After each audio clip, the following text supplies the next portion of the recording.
Olá pessoal, eu sou Eduardo Vieira. Em outro vídeo me perguntaram um pouco sobre a minha formação, sou professor de quê e tal, não sei o quê.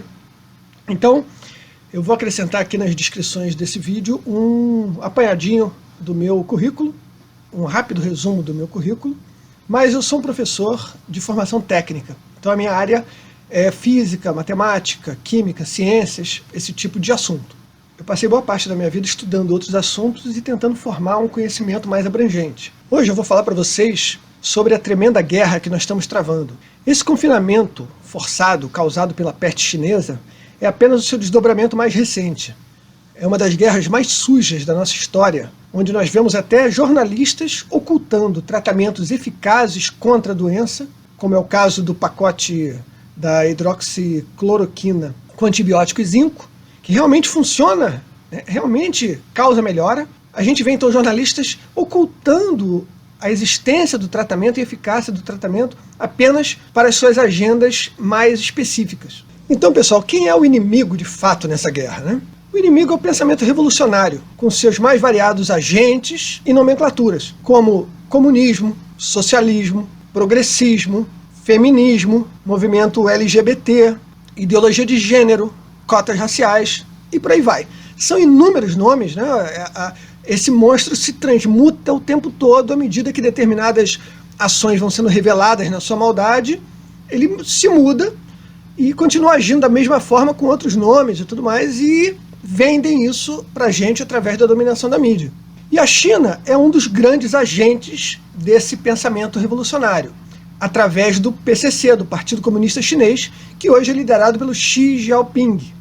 Então vamos dar um pulinho lá atrás, só para ver rapidamente como é que foi esse fluxo, né, de variação de poder na China. Vamos começar com a Segunda Guerra Mundial. Enquanto estava rolando aquele quebra-pau mundial, o Japão invadiu a China. E a China, então, foi se organizando e formou-se uma divergência entre Chiang Kai-shek e Mao Tse-tung. Acabou a Segunda Guerra Mundial, essa divergência se transformou em guerra civil e o vencedor dessa guerra civil foi Mao Tse-tung e o Partido Comunista Chinês. Uma vez no poder, Mao Tse-tung implementou aquelas políticas que todo comunista gosta, né? Onde o Estado domina tudo, o Estado faz tudo. Ele chamou de o grande salto adiante, o grande salto à frente. Esse grande salto à frente causou a morte de mais de 30 milhões de chineses. Isso deu um baquezinho na popularidade dele. Ele depois, então, implementou a Revolução Cultural, onde ele matou uma série de pessoas, milhares de milhões, que tinham um pensamento divergente do dele. E assim estabeleceu o maoísmo como forma de pensar homogeneizada na China. Super legal, né? Estima-se que na China tenham morrido mais de 70 milhões de pessoas sob o regime comunista. E aí, passados alguns anos, temos aí o Xi Jinping, que fez uma estratégia interessante, inteligente, né? Apesar de completamente maléfico. Ele manteve a China do jeito que ela sempre foi, completamente totalitária, cidadãos oprimidos, sem nenhum tipo de liberdade, mas ele abriu umas 7 cidades e as transformou em polos de conexão ao capitalismo. Então, aparentemente, se você for visitar essas cidades, tudo funciona como se fosse um mundo capitalista normal.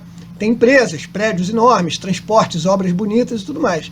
Você até poderia se enganar achando que aquilo ali é um país capitalista, né? E isso convence muita gente que quer ser convencida. O cara quer fazer negócio com a China oferece dinheiro, oferece condições inacreditáveis, oferece um mercado gigantesco, e o cara quer fazer negócio com aquilo e diz, pô, mas eu não posso fazer negócio com uma nação tão de orientação tão maligna quanto uma nação comunista totalitária. Então agora você tem a desculpa perfeita, tem aquele palco ali, você olha e diz para aquilo, puxa, você olha para aquilo e diz assim, ah, que legal, bonitinho, né? 7 cidades, tudo bonitinho ali, visitei lá Xangai, poxa, uma cidade capitalista, muito legal, parece, né, uma cidade moderna qualquer do Ocidente. Isso é uma palhaçada completa. O mal não deixa de ser mal porque ele usa brinco ou porque ele usa maquiagem. Ele continua sendo mal. E a China hoje é um país que tem a liderança mais maléfica conhecida, que é a liderança do Partido Comunista Chinês. Não dá pra gente se iludir com os sorrisos do Xi Jinping. A base estrutural dessa maldade está justamente no materialismo comunista. O Xi Jinping é um amante de Mao Tse-tung e do maoísmo, né? E esses caras achatam completamente qualquer noção transcendental. E olha, o ser humano não é feito só de matéria, apesar do que os comunistas e seus derivados aí nos mais variados nomes dizem, né? Nós temos espírito, nós temos alma. E é essa percepção justamente de uma conexão com alguma coisa mais elevada que transforma a vida numa coisa sagrada e faz ela valer a pena ser protegida. E a defesa dessa vida ser uma bandeira bonita e uma bandeira popular e tudo mais. Quando a China remove isso tudo e foca no materialismo e transforma todo mundo em bicho, ela permite a criação das maiores atrocidades, que é o que a gente vê, né? Não sei se vocês viram aqueles vídeos do mercado de Wuhan, que é um negócio inacreditável. Cachorro sendo jogado em panela vivo ainda, é um negócio muito selvagem. Quando você remove a transcendentalidade do homem, a conexão dele com o divino, com o sobrenatural, com o superior, você tem isso aí.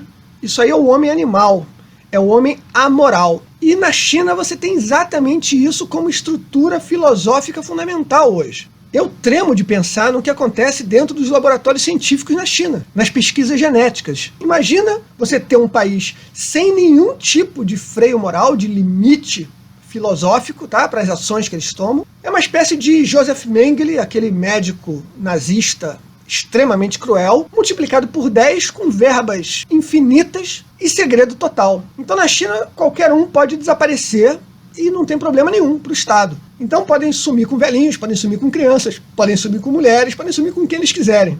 Então quando você compra um tênis chinês, made in China, o que você está financiando em última análise é isso aí. Esse é um ponto que eu quero colocar para a gente entender, né? Porque não dá para se destacar as nossas ações desse conjunto maior, esse cenário maior que existe, que é a realidade de fato. Então, entendendo que o Partido Comunista Chinês é um dos braços, é um dos agentes fortes do inimigo, quais são os outros agentes do inimigo? Tem vários, tá, gente? Esse inimigo tem vários, é como uma hidra gigantesca com várias cabeças, tá?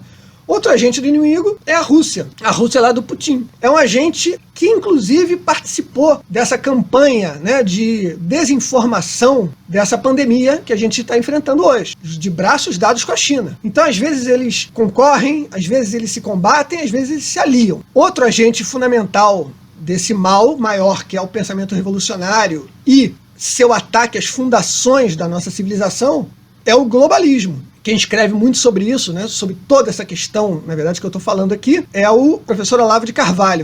Vale a pena ler o que ele escreve sobre isso. Ele é infinitamente mais culto e mais sábio do que eu. Vale a pena consultá-lo, tá, gente? Mas o fato é o seguinte, o globalismo também quer a inexistência das nações e a formação de um grande mercado conectado, onde você possa ter meia dúzia de corporações gigantescas e o povo sendo um mero bando de consumidores cegos e altamente manipuláveis. Um outro agente importante dessa história toda é o Islã. O movimento de migração islâmica para a Europa vem sendo defendido furiosamente pela esquerda mundial, justamente porque eles são usados como elemento de destruição, de disrupção da sociedade europeia. Então, dá para vocês verem, né, como isso é complicado. A gente tem um monte de forças atuando simultaneamente, às vezes se batendo, às vezes colaborando, mas então como é que a gente se coloca nessa história toda? Isso é relativamente simples, abraçando a herança da civilização ocidental. Então quem são os nossos inimigos? São todos os que querem destruir esses fundamentos da civilização ocidental. E quem quer conservar esses aspectos fundamentais da civilização? Bom, quem quer conservar isso são os conservadores, não são os liberais. Esse é um ponto importante para a gente separar aqui. Quem quer conservar o tripé formador da civilização ocidental, que vem a ser a cultura grega, o direito romano e a ética judaico-cristã, somos nós, os conservadores. Então, se você estiver numa encruzilhada política e você tiver que escolher entre liberal e conservador, escolha conservador, porque somos nós que vamos efetivamente defender a civilização. A maioria dos liberais, a maioria, não todos, tá? Para na questão econômica.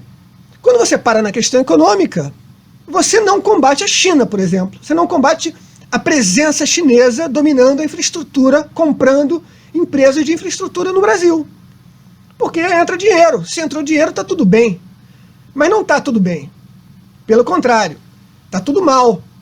E nós temos que reverter esse processo de internacionalização da China usando o Brasil como plataforma. A China já faz isso em um monte de outros países, tá, gente? A China comprou o porto de Pireus, na Grécia, que veio a ser o maior porto da Grécia, um dos maiores portos da Europa. Da mesma forma, a China vem comprando, construindo também e se instalando em vários outros países. Por exemplo, ela fez recentemente uma base militar no Djibouti, bem na entrada do Mar Vermelho, onde flui boa parte do comércio de petróleo mundial. Então não dá para a gente ter nenhuma esperança, né, de tratar dessa questão olhando apenas para a questão financeira. Zero chance. Isso, gente, é uma guerra entre os conservadores, os que querem preservar a civilização, e os revolucionários que querem transformar isso de maneira radical, buscando uma utopia que nunca chega. E esses caras são teimosos, eles não param. A utopia nunca chega, mas eles sempre dizem que dessa vez vamos fazer certo, porque da outra vez fizemos errado. Foi assim em todas as revoluções comunistas, e tem sido assim sempre. É assim com todas as pautas recentes desse nosso inimigo. Então, pessoal, essa é uma guerra tremenda, e a má notícia é a seguinte: é uma guerra que não dá para vencer. A gente não vai conseguir erradicar o pensamento revolucionário, porque ele está intimamente incrustado dentro da sociedade humana. E isso vem desde lá de trás, desde sempre, tá? Esse pensamento destruidor faz parte da natureza humana. Então o que nós temos que fazer é perceber que ele existe, dar nome aos bois e não permitir que ele ascenda ao poder de jeito nenhum, em nenhuma forma, mesmo que suavizada. Não tem mais nem meio mais, não tem porém, não tem relativização. Essa é a realidade. Quanto mais cedo a gente perceber a importância dessa definição e de uma ação dura, firme, coerente e consistente, mais cedo a gente vai enfraquecer esse inimigo, e removido esse inimigo do caminho, aí sim a gente vai poder encarar um desenvolvimento sensacional. Coisa que a gente conseguiu fazer, né, no Ocidente, aos trancos e barrancos. Estamos andando para frente, gente. Essa é a parte boa. A gente vai ganhar essa guerra porque a verdade está do nosso lado. A gente vai impedir esse inimigo de ter poder para fazer o mal, e a gente vai se desenvolver.